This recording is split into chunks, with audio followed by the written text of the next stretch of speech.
بسم اللہ الرحمن الرحیم. قال النبی صلی اللہ علیہ وسلم کل امتی يدخلون الجنة الا من ابى. قیل ومن یابى یا رسول اللہ؟ قال من اطاعنی دخل الجنة ومن عصانی فقد ابى. او کما قال النبی صلی اللہ علیہ وسلم.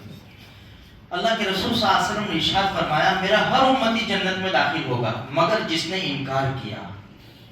صحابہ کرام نے فرمایا اللہ کے رسول انکار کرنے والا کون ہے؟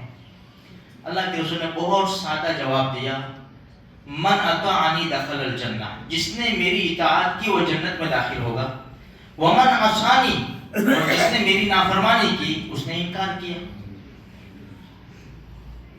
حدیث میں ایک واقعہ ہے، اللہ کے رسول صلی اللہ علیہ وسلم آرام فرما رہے تھے. جابر ابن عبداللہ رضی اللہ تعالیٰ عنہ فرماتے ہیں اللہ کے رسول آرام فرما رہے تھے، دو فرشتہ آئے، جبریل میکائیل، دونوں آپ کے پاس آ کر کھڑے ہو گئے اور کہا کہ ان کی مثال بیان کرو.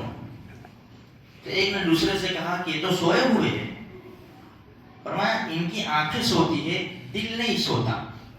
انبیاء کرام علیہ الصلوۃ والسلام کا دل نہیں سوتا، آنکھیں سوتی ہے، دل جاگتا ہے.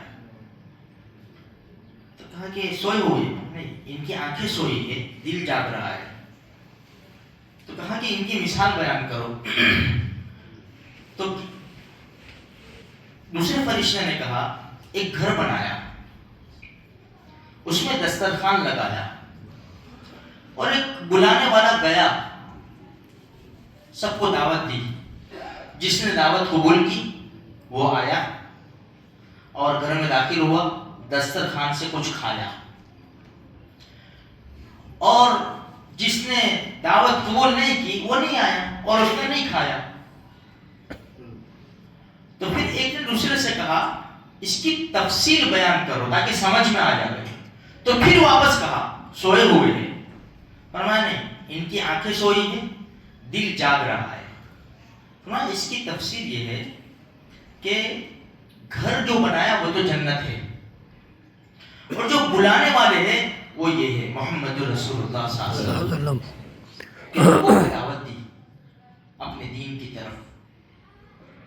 جس نے قبول کی دعوت گویا اس نے اللہ کے رسول کی بات مان لی، وہ آ گیا جنت میں.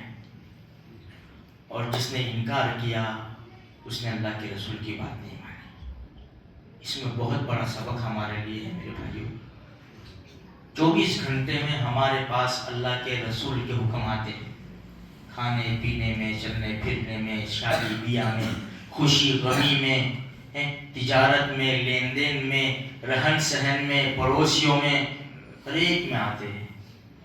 دیکھو ہم لوگ انسان ہیں اور ہماری قرآن اور حدیث کے سامنے کوئی حیثیت نہیں.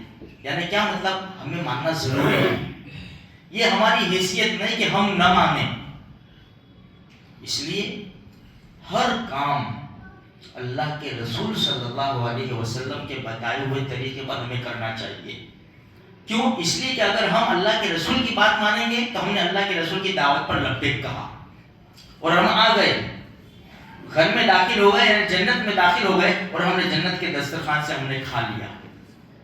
اب جب جنت میں داخل ہو گئے میرے بھائیوں تب وہ نکل سکتا ہے انسان. اسی لیے ایک مسئلہ یاد رکھو، اللہ جب توفیق دے ریاض الجنہ میں، اللہ ہم سب کو بار بار نصیب فرمائے، وہاں ایک دعا یہ کر لینے کی. وہ تو جنت کی کیاری ہے نا، جنت کا ٹکڑا ہے. وہاں علماء فرماتے ہیں کہ جب وہاں پہنچے نا تو ایک دعا یہ کرو، یا اللہ میں تو جنت میں آ گیا اور تیرا وعدہ ہے کہ جو ایک مرتبہ جنت میں آ جاتا ہے نا تو اس کو جہنم میں داخل نہیں کرتا. تو ضرور یہ دعا کیا کرو اور اللہ کے رسول صلی اللہ علیہ وسلم کے بتائے ہوئے طریقے پر زندگی گزارنے کی ہم خود بھی کوشش کریں، اپنی اولاد کو بھی یہ تعلیم دیں تاکہ بچپن سے ان کو ہمارے نبی کی عادت کا، ہمارے نبی کے طریقے کی عادت پڑے، تاکہ وہ پوچھیں ابو مجھے یہ کام کرنا ہے، امی مجھے یہ کام کرنا ہے. ہمارے نبی کس طرح کرتے تھے؟ امی ہمارے نبی پانی کس طرح پیتے تھے؟ ہمارے نبی کھانا کس طرح کھاتے تھے؟ اب مجھے چپل پہننی ہے، مجھے کپڑے پہننے ہیں تو ہمارے نبی کس طرح کرتے تھے؟